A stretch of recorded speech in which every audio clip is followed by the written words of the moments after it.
சீரியல்களின் full எபிசோடுகளை Sun டிவியில் ஒளிபரப்பான உடனே எக்ஸ்க்ளூசிவாக சன் நெக்ஸ்டில் மட்டும் ஃப்ரீயா பாருங்கள். அப்போ நீ விலகினாலும் நான் உன்னை விட்டு விலக மாட்டேன்னு சொல்லி செல்வம் அண்ணன் உன்னை சுத்தி சுத்தி வராரு பாத்தியா? இப்போ ஓனர் கிட்ட நீ என்ன சொன்ன? அஸ்வினுக்கு லோன் வாங்கி தரப்போறியா இல்லையா? அதெல்லாம் எனக்கு இப்ப முக்கியமே இல்ல. ஓனர் கிட்ட மேடம் கடைசியா என்ன சொன்னீங்க? எனக்கும் அவருக்கும் மனஸ்தாபம். நான் அவர்கிட்ட கோச்சிக்கிட்டு தான் அம்மா வீட்டுக்கு வந்திருக்கேன். நான் எப்படின்னு தான் தயங்கினேன். அடி பாவி, உன் பர்சனல் விஷயத்தெல்லாம் அவர்கிட்ட சொல்வியா? ஏன் நான் உன்கிட்ட சொல்லலையா என்ன? அவரும் எனக்கு காட்ஃபாதர் மாதிரி தானே. அதுக்காக என்ன அவர்கிட்ட பொய் சொல்றியா என்ன? அப்ப முடியாதுன்னு சொல்லிட்டியா? இல்லடி, நான் அவர்கிட்ட போய் எப்படி முடியாதுன்னு சொல்ல முடியும்? நான் போய் பேசுறேன்னு சொல்லிருக்கேன். That's good. அப்படியெல்லாம் நீ உன் புருஷனை விட்டு விலகி இருந்துட முடியாது மகா. அவர் அம்மா கிட்ட அவர் உண்மையெல்லாம் சொல்ற வரைக்கும் அவர்கிட்ட பேசவே கூடாதுன்னு ரொம்ப வைராகியமா இருந்தேன். ஆனா இப்ப என்னோட வைராகியத்தை உடைக்கிற மாதிரி தான் எல்லா சம்பவமும் நடக்குது. அவரோட அம்மா கிட்ட உண்மையை சொன்னாதான் நான் திரும்ப வீட்டுக்கு வருவேன்னு சொன்னேன். இப்போ எனக்கு ஒரு காரியம் ஆகணும்னு எப்படி அவர் முன்னாடி போய் நிக்கிறது? ஆனா நம்ம சார் கிட்ட செல்வனா கிட்ட பேசுறேன்னு சொல்லிருக்கேல்ல.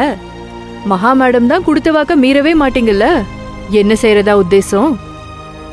இந்த குழப்பத்தை தீர்க்கறதுக்கு தான் நான் உனக்கே கால் பண்ணேன். திரும்ப நீ என்னையே கேள்வி கேட்டா எப்படி? உங்க 2 பேர்த்த சேர்த்து வைக்கிறதுக்காக ஓனர் அனுப்பிச்சு வச்சது அந்த கடவுளோட திருவிளையாடல் தான் நினைக்கிறேன். உன் ஈகோவை உடைச்சு அவரே உன்னை செல்வா அண்ணா முன்னாடி கொண்டு போய் நிக்க வைக்க போறாரு பாரு. நீ உன் புருஷன் கிட்ட பேசதான் போற, அவரும் இங்க வரதான் போறாரு. கவலைப்படாத மகா, எல்லாமே நன்மைக்குதான். நல்லா சாப்பிடு, தூங்கி நல்லா ரெஸ்ட் எடு. உனக்கான வழி தானா கிடைக்கும். நீ கூட சாமியார் வேஷம் போட்டு அருள் வாக்கு சொல்லலாம். அடேங்கப்பா மகா, நீ இந்த மாதிரி பேசி கேட்டு எவ்வளவு நாளாச்சு. நீ வேணா என் சிஷ்யா வந்து ஜாயின் பண்ணிடு. நம்ம 2 பேரும் சேர்ந்தே கல்லா கட்டலாம். சரிடி. சரி, நீ வேலை பாரு, நம்ம நாளைக்கு மீட் பண்ணலாம். சரி, ஓகே, பாய்.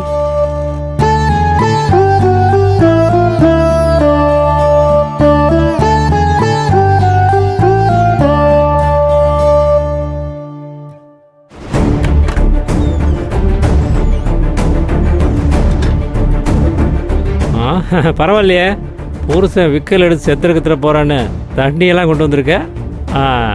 மிக்சிங்க்கு தண்ணி ஓகே, சரக்கும் ஸ்நாக்ஸும் வேணுமே. அதை யார் உன் தம்பி வாங்கிட்டு வர சொல்கிறியா? முறைக்காதம்மா, வீட்டுக்குள்ளேயே முடையும் கிடக்குறேன்ல. மாமாவுக்கு போர் அடிக்காதாம்மா? ஆமாம், நம்ம பொண்ணு ஈவினிங் வருவான்னு சொன்னீல, எங்கே ஆளை காணோம்?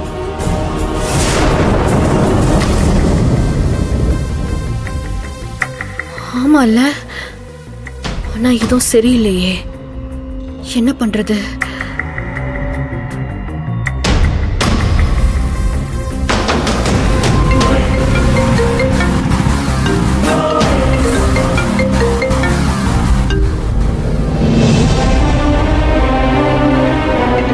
ஷோ, இப்போ என்ன சொல்ல போறாளோ? ஹலோ அக்கா, ஒரு நிமிஷம் இரு. நீ எதுவும் பேச வேணாம். எனக்கு தெரியும்க்கா, மதியம் எனக்கு ஃபோன் பண்ணி எல்லாத்தையும் சொன்னா. நீ அவங்க வீட்டுக்கு போய் மதியம் உடனே நம்ம வீட்டுக்கு வர சொல்லி பிரச்சனை பண்ணியிருக்க. கவலைப்படாதக்கா, நான் மதியம் கூட்டு வரதுக்கு தான் போயிட்டு இருக்கேன். போதுமா? நீ அவளை கூட்டிட்டு வர வேண்டாம்னு சொல்றதுக்கு தான் ஃபோன் பண்ணேன். என்னக்கா சொல்ற? மதி மகா வீட்லயே நான் சொல்ற வரைக்கும் இருக்கட்டும். நிஜமா அவன் சொல்ற? நீ சொல்றத நம்பவே முடியலையே. ஆமா செல்வம், அவ இப்போதைக்கு அங்க இருக்கிறது தான் நல்லது. ஏன் அப்படி சொல்ற? அது காலையில மகா வீட்டுக்கு போய் நீ கண்டிப்பா வந்தே ஆகணும்னு அவளை அடிச்சுட்டேன். ஆனா அவ அங்கதான் இருக்கணும்னு ஆசைப்பட்டா. அவ சந்தோஷம் தானடா நமக்கு முக்கியம்.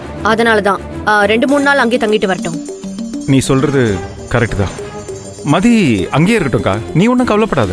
மகா வீட்டில் அவளை நல்லாவே பார்த்துப்பாங்க. நான் இப்போ மதிக்கிட்ட வரேன்னு சொல்லியிருந்தேன். நான் போயிட்டு அவளுக்கு தேவையானதெல்லாம் வாங்கி கொடுத்துட்டு அப்படியே அவளை பார்த்துட்டு வரேன். சரியா?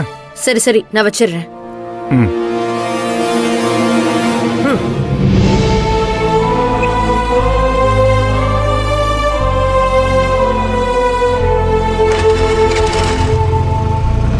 ஏய், என் பொண்ணை பார்க்கணும்னு சொல்ற, நீ அங்கேயே விட்டுட்டுவான்னு சொல்ற. ஏய், யார் மேல கை வைக்கிற? பழைய ஞாபகத்துல கையை வச்சு கொன்னுடுவேன். அவ்வளவுதான். ஏய், விட்ட கொண்டு போல் இருக்க. என் பொண்ணை பார்க்கணும் எனக்கு ஆசை இருக்காதா? உன் பொண்ணுன்னு சொல்றதுக்கு உனக்கு உரிமையே கிடையாது. அவளோட அப்பா ஒரு திருடன்னு அவளுக்கு தெரியவே கூடாது. நீ முதல்ல இடத்த காலி பண்ணு. இடத்த காலி பண்ணு. என்ன ஏதோ சத்தம் கேக்குது? 10 லட்ச ரூபா கேட்டேன், பதிலையே காணோம்.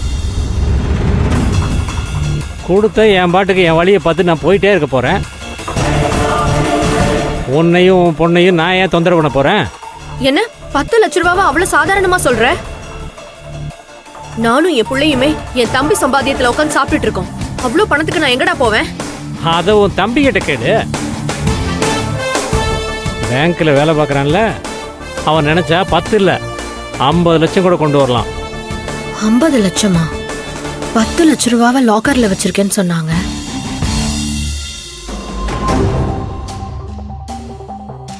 அப்புறம் மீதி அமௌண்ட்டும் இருக்குன்னு சொன்னாங்க.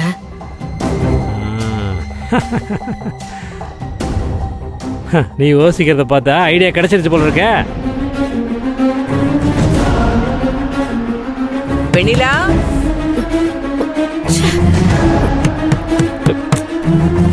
வெண்ணிலா,